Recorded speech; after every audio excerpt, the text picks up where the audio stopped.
A Procuradoria-Geral da República pediu a aprovação de 12 acordos, são ANPPs, Acordo de Não Persecução Penal, com os investigados pelos protestos violentos do dia 8 de janeiro.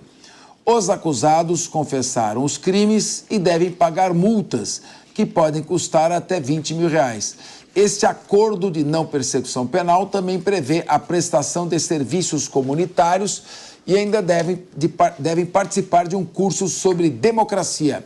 Os acordos estão numa proposta que a PGR enviou ao Supremo Tribunal Federal, que aguarda a aprovação ali do ministro Alexandre de Moraes.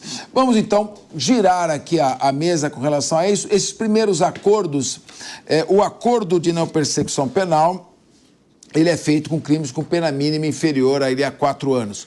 Como é que parece que estão agora um lote de delitos, pelo menos com uma intensidade punitiva menor, que são levados a esse acordo? Queria começar com o Cristiano Vilela, que é advogado. Qual a sua avaliação, Cristiano? Olha, Capês, eu vejo que é extremamente adequado e eu, honestamente, eu acredito que num universo de 1.000 e tantos acusados, a gente vai ter um número muito maior de pessoas que fazem jus a esse tipo de acordo.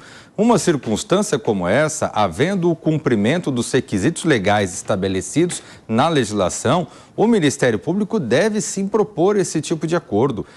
Nós temos um volume muito grande de acusados, muitos deles está evidenciado que não participaram ativamente de alguma balbúrdia, de alguma ruaça, talvez tenham tido uma participação muito lateral e nessa circunstância nada mais correto do que eles venham eventualmente a assinar esse tipo de acordo com o Ministério Público, com a Procuradoria-Geral da República. Nesses casos há o reconhecimento de uma prática ilegal. Agora, existe uma situação onde não há a condenação a uma pena, especialmente apenas grandiosas, como já foram algumas condenações nesse tipo de caso. Há, nessas circunstâncias, a celebração de algum tipo de, no caso, me parece, pelo que foi noticiado, as propostas seriam de fazer um curso sobre democracia, o pagamento de um valor em multa, a participação aí em algum serviço à comunidade, enfim. Então, eu vejo que é muito adequado e eu torço para que a Procuradoria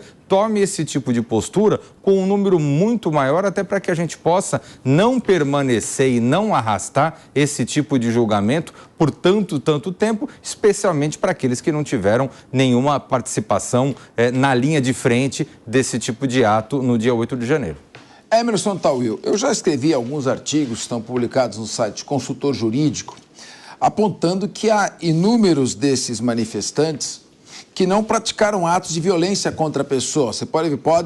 Eles estão ali, mas não estão armados, evidentemente estão praticando uma ação ilegal, evidentemente ninguém tem o direito de invadir um prédio público, mas eles não estão armados, então eles têm uma pena menor. Os requisitos para o acordo de não persecução penal é que a pena mínima, para quem está nos acompanhando, a pena mínima prevista, sempre pena é de tanto a tanto. Então, você só propõe um acordo de não persecução penal se a pena mínima prevista para aquele crime ela é inferior a 4 anos. E é claro que se da soma dos crimes fica mais do que 4, a pena mínima não dá para fazer. Então, provavelmente eles estão respondendo por um crime só, pode ser associação para a prática de crime, associação criminosa. Então, você tem ali pena mínima de 4 anos, crimes cometidos sem violência ou grave ameaça e não são crimes de juizado especial criminal.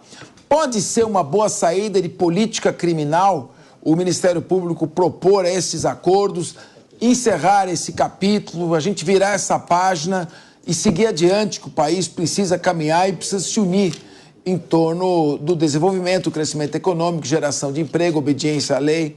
Qual a sua avaliação? Bom, meu amigo Capês, você já bem desenhou aí o que é o acordo de não persecução penal.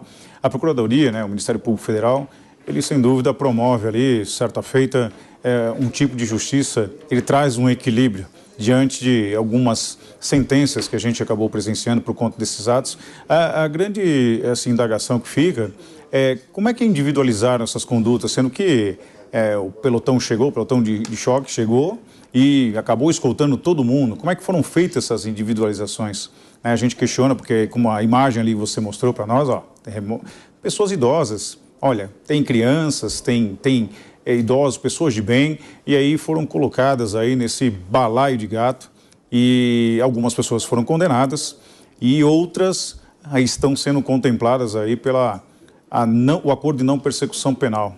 É saudável, é viável, mas esse ato do 8 de janeiro vai deixar marcado na história as condições em que brasileiros, alguma parte deles foi justamente para reivindicar o seu direito de liberdade de expressão e outros foram para cometer o vandalismo.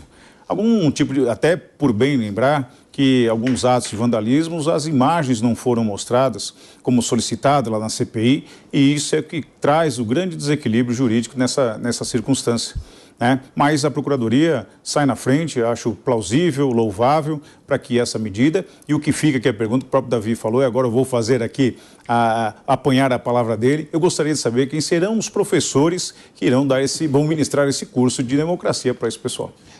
Sabendo que, é claro, todo crime praticado sob influência de multidão em tumulto é um crime que tem uma atenuante, tem um fenômeno sociológico chamado mimetismo. Essas pessoas são levadas, não estão entendendo bem o que está acontecendo. Isso aconteceu, de fato.